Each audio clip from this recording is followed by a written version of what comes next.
جس سے امت کی تعلیم مقصود تھی کہ عالم اسباب میں اسباب ہی اختیار کرنے کا حکم ہے. اگر فتح و شکست تو اللہ تعالیٰ کے قبضہ قدرت میں ہے. ان اسباب کو اختیار کرنے کے باوجود آپ صلی اللہ علیہ وسلم کو بڑی تکلیف پہنچی. آپ گڑھے میں گر گئے، سر مبارک اور دانت زخمی ہو گئے.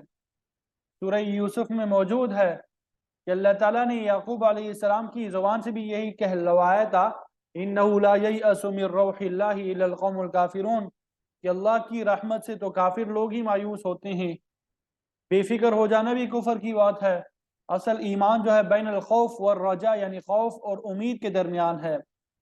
اپنے انبیاء کے متعلق بھی اللہ تعالیٰ نے یہی فرمایا، یدعوننا خوفا وطمعا، وہ ہمیں خوف اور امید کے ساتھ پکارتے ہیں. ابراہیم علیہ السلام کو یہ تو پتہ چل گیا کہ ان کے مہمان یہ اللہ کے بھیجے ہوئے فرشتے ہیں، اور انہوں نے آپ کو اہل علم بیٹے کی بھی خوشخبری دی، لیکن پھر بھی ان کی آمد کے متعلق آپ مطمئن نہیں تھے. آپ کا قلب صافی گواہی دے رہا تھا کہ ان فرشتوں کے آنے کا کوئی اور مقصد بھی ہے. چنانچہ قال، حضرت ابراہیم علیہ السلام نے پوچھا، فما خطبکم ایھا المرسلون، اے بھیجے ہوئے لوگوں تمہارے آنے کا اصل مقصد کیا ہے؟ خطب کا لغوی معنی کام یا حالت ہوتا ہے، اور مراد یہ تھی کہ تم کس کام کے لیے، کس مہم کے لیے آئے ہو. قالوا انا ارسلنا الى قوم مجرمین، وہ کہنے لگے ہمیں مجرم قوم کی طرف بھیجا گیا ہے تاکہ ان کو ان کے برے عمل کی سزا دی جا سکے. اس مقام پہ اللہ تعالیٰ نے قوم لوط کی تباہی کا حال تو ذکر نہیں کیا، البتہ کنایے سے ظاہر ہوتا ہے کہ اللہ تعالیٰ کے فرشتے اس بدبخت قوم کو صفحہ ہستی سے بٹھانے کے لیے آئے تھے. یہاں پر لوط علیہ السلام کے گھر والوں کا ذکر ہے کہ آپ کی بیوی کے علاوہ باقی سب کو عذاب الہی سے بچا لیا جائے گا. تو فرمایا ہم مجرم کو سزا دینے کے لیے آئے ہیں، الا آل لوط، سوائے لوط علیہ السلام کے گھر والوں کے، انا لمنجوہم اجمعین، تحقیق ہم بچانے والے ہیں ان سب کو، الا امرأتہ، سوائے ان کی بیوی کے، قدرنا، ہم نے اندازہ کر لیا ہے، ٹھہرا لیا ہے، یا ہم جانتے ہیں، انہا لمن الغابرین، کہ وہ پیچھے رہنے والوں میں ہوگی، وہ مجرم قوم کے ساتھ ہی بستی میں رہ جائے گی، عذاب کا شکار ہوگی، جبکہ باقی گھر والے آپ کے ساتھ بستی سے نکل جائیں گے اور عذاب الہی سے بچ جائیں گے. سورہ ہود میں تفصیلات موجود ہے کہ ہم نے لوط علیہ السلام سے فرمایا کہ اپنے گھر والوں کو لے کے رات کو بستی سے نکل جائیں اور پیچھے مڑ کے نہ دیکھے. چنانچہ اہل خانہ میں سے آپ کی بیوی ہی نے پیچھے مڑ کے دیکھا، اور پھر اس کا حشر بھی نافرمان قوم کے ساتھ ہی ہوا. اللہ تعالیٰ نے فرمایا ہم نے ان کی پوری بستی کو الٹ دیا، اوپر سے پتھروں کی بارش بھی کی جس سے وہ تباہ و برباد ہو گئے. یہی مضمون اگلے رکوع میں بھی آ رہا ہے. سورہ تحریم میں بھی اللہ تعالیٰ نے کافروں کی مثال بیان فرماتے ہوئے نوح علیہ السلام اور لوط علیہ السلام کی بیوی کا ذکر کیا ہے کہ وہ دونوں دو صالح بندوں کے گھروں میں تھی، لیکن انہوں نے خیانت اور نافرمانی کی تو باقی قوم کے ساتھ ہی جہنم واصل ہوئی. تو اس مقام پر اللہ تعالیٰ نے اپنی دونوں شانوں یعنی رحمت اور غضب کا اظہار فرمایا. اللہ تعالیٰ نے اپنی رحمت سے حضرت ابراہیم علیہ السلام کو وہ اولاد نصیب فرمائی جس کا عظیم سلسلہ آگے چلا، یہ اس کی مہربانی کی شان تھی، اور ادھر ایک مجرم قوم کو صفحہ ہستی سے ناپید کر دیا، اور یہ اس کی غضب کی شان ہے.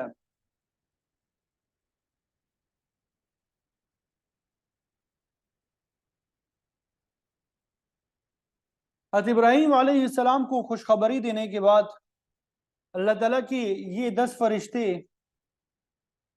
جن میں جبرائیل علیہ السلام بھی تھے اور حضرت میکائیل علیہ السلام بھی شامل تھے، حضرت لوط علیہ السلام کی جائے قیام صدوم بستی کی طرف چل دیے تو ارشاد ہوا فلما جاء آل لوط المرسلون قال انکم قوم منکرون. جب اللہ کے بھیجے ہوئے یعنی فرشتے لوط علیہ السلام کے گھر آئے تو لوط علیہ السلام نے کہا کہ تم لوگ کچھ اوپرے سے معلوم ہوتے ہو، نوجوان معلوم ہوتے ہو، اجنبی معلوم ہوتے ہو. یہ نوجوان حسین جمیل لڑکوں کی شکل میں تھے. لوط علیہ السلام نے انہیں انسان ہی سمجھا کیونکہ غیب تو وہ نہیں جانتے تھے. حضرت ابراہیم علیہ السلام نے بھی انہیں انسان سمجھا تھا، غیب وہ بھی نہیں جانتے تھے. بعد میں جب انہوں نے تعارف کرایا تو پھر انہیں معلوم ہوا.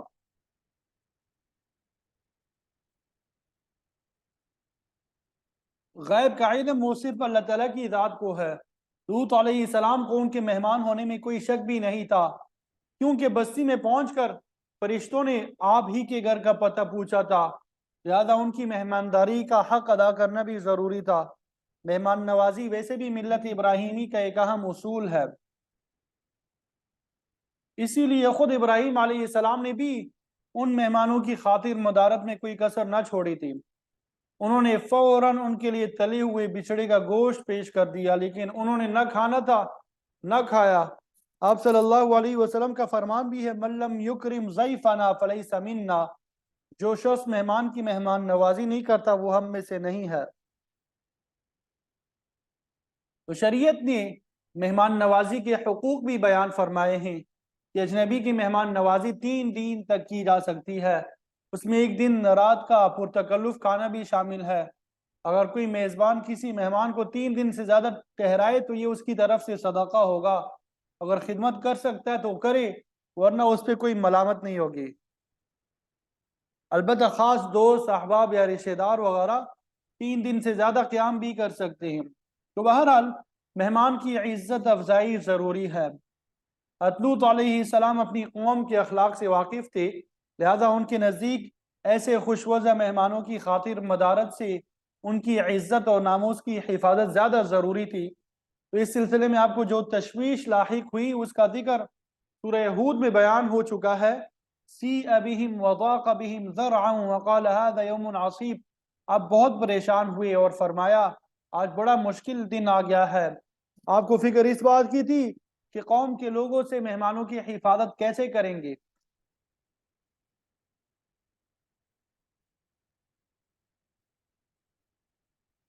اور یہ بھی آپ کو معلوم ہے کہ بحر میت کے کنارے جہاں یہ قوم آباد تھی وہاں ان کی 5-6 بڑی بڑی بستیاں تھیں جن میں سدوم سب سے نمایاں تھی. امام ابن کثیر رحمۃ اللہ علیہ نے لکھا ہے کہ اس قوم کی کل آبادی 4 لاکھ سے زیادہ تھی. لوط علیہ السلام کو اسی قوم کی طرف نبی بنا کے بھیجا گیا. یہیں آپ نے شادی کی، آپ کے ہاں بچیاں بھی پیدا ہوئی جو آپ پر ایمان لائی، مگر آپ کی بیوی آپ پہ ایمان نہ لائی اور منافقہ کی طرح آپ کے ساتھ ہی رہی. حقیقت میں وہ اپنی قوم کے مذہب پہ ہی تھی. ادھر لوط علیہ السلام تو پریشان ہو رہے تھے، ادھر جب اہل بستی کو اس قسم کے مہمانوں کی آمد کی خبر ہوئی وجاء اہل المدینہ یستبشرون، تو شہر کے لوگ خوشیاں مناتے ہوئے آئے.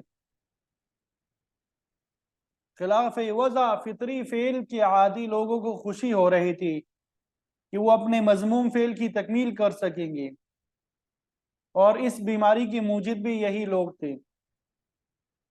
سورہ اعراف میں ہم نے پڑھا ہے ما سبقکم بہا من احد من العالمین.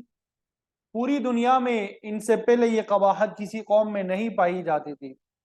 ان لوگوں کی شرم حیا بالکل ختم ہو کے ان کی فطرت ہی مسخ ہو چکی تھی. ان کی اخلاقی پستی کا حال اللہ تعالیٰ نے سورہ عنکبوت میں اس طرح بیان فرمایا ہے وَتَأْتُونَ فِي نَادِيكُمُ الْمُنْكَرَ. اپنی مجلسوں میں بہت بری باتیں کرتے تھے. مفسرین فرماتے ہیں کہ ان کی ایک یہ بھی بری خصلت تھی کہ کوئی مہمان آ جاتا ہے تو اس کی عزت افزائی کی بجائے اس کا سامان چھین لیتے. اگر وہ فریاد کرتا تو مار مار کے بستی سے نکال دیتے. ایک دفعہ ابراہیم علیہ السلام کی بڑی بیوی سارہ نے خادم کو بھیجا کہ وہ لوط علیہ السلام کی خبر لائے. وہاں پہنچا تو دیکھا کہ سدومی لوگ کسی دوسرے مسافر کو پیٹ رہے ہیں.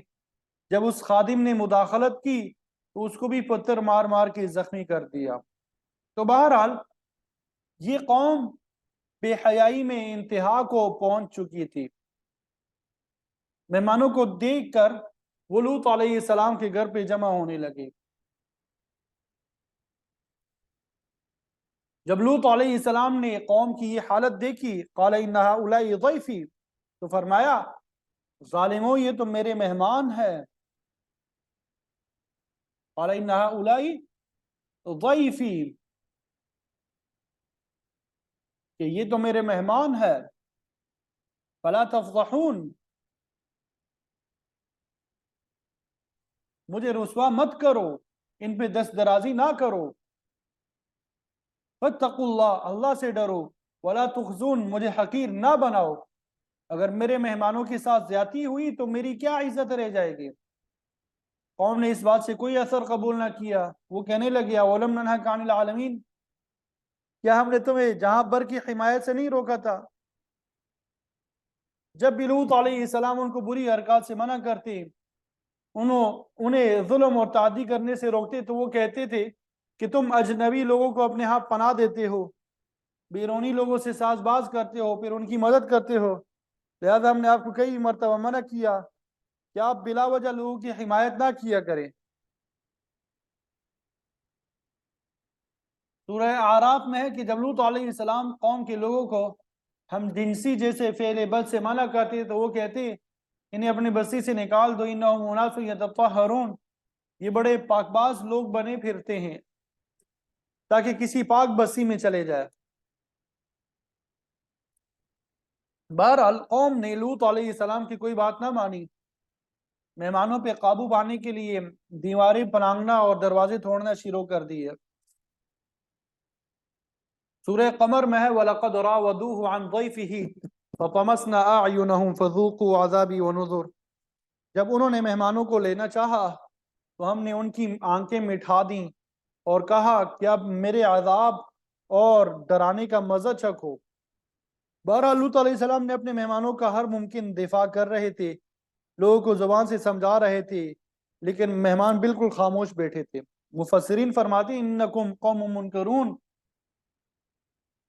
اس کا ایک معنی یہ بھی ہے کہ لوط علیہ السلام نے مہمانوں کو مخاطب کر کے کہا کہ تم عجیب لوگ ہو، میں ان بدماشوں سے تمہارا دفاع کر رہا ہوں لیکن تم میری کوئی مدد نہیں کرتے۔ جب لوط علیہ السلام مہمانوں کا دفاع کرتے کرتے بہت ہی تنگ ہو گئے، آپ کی پریشانی میں بہت زیادہ اضافہ ہو گیا، تو پھر مہمانوں نے مداخلت کی، لوط علیہ السلام سے کہا کہ آپ پیچھے ہٹ جائیں، ہم فرشتے ہم ان بدماشوں سے خود ہی نمٹ لیں گے۔ جبرائیل علیہ السلام نے ذرا پر ہلایا تو جیسا کہ پہلے عرض کیا، اللہ تعالیٰ نے فرمایا فَطَمَسْنَا أَعْيُنَهُمْ، ان کی آنکھیں جو ہے اندھی ہو گئی، لیکن اس کے باوجود وہ دیواریں پلانگنے کی کوشش کرتے رہے۔ یہ لوگ ممسوخ الفطرت ہو چکے تھے، یہود و نصارہ کی فطرت تو معکوس ہو چکی ہے، لیکن قوم لوط کی فطرت بالکل مسخ ہو چکی تھی۔ تو اب یہ فرشتے کھل کے سامنے آ گئے، قالوا بل جئناک بما كانوا فيه يمترون، کہنے لگے اے لوط علیہ السلام ہم آپ کے پاس وہ چیز لے کے آئے ہیں جس کے متعلق یہ لوگ جھگڑا کرتے تھے۔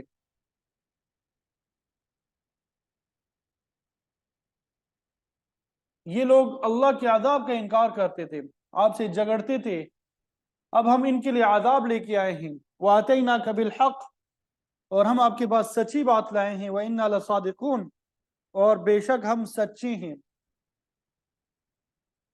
فرشتوں نے لوط علیہ السلام کو تسلی دی کہ آپ فکر نہ کریں، یہ لوگ آپ تک نہیں پہنچ سکیں گے، ہم تک کیسے پہنچیں گے؟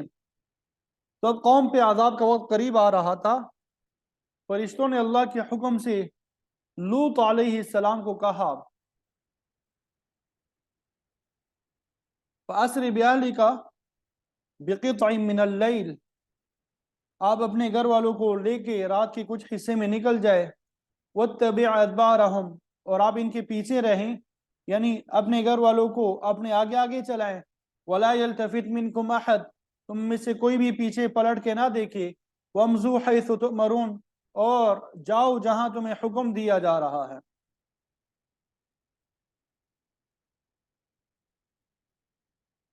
تو روایات میں آتا ہے کہ ان کی بیوی بھی ساتھ میں شامل تھی، لیکن اس نے اللہ تعالیٰ کے حکم کے خلاف پیچھے پلٹ کے دیکھ لیا تو اللہ تعالیٰ نے اسے اسی وقت پتھر میں تبدیل کر دیا۔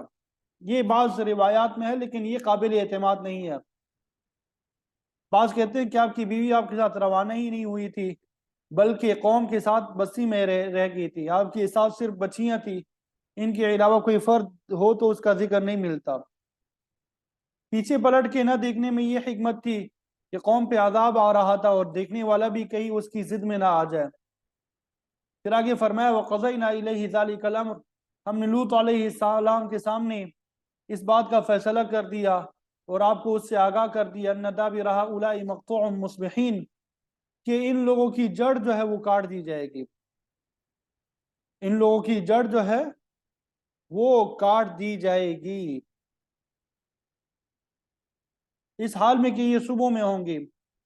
جب لوط علیہ السلام کے راتوں رات بستی سے نکل جانے کے بعد اگلی صبح طلوع ہوگی تو پوری قوم کو نیست و نابود کر دیا جائے گا۔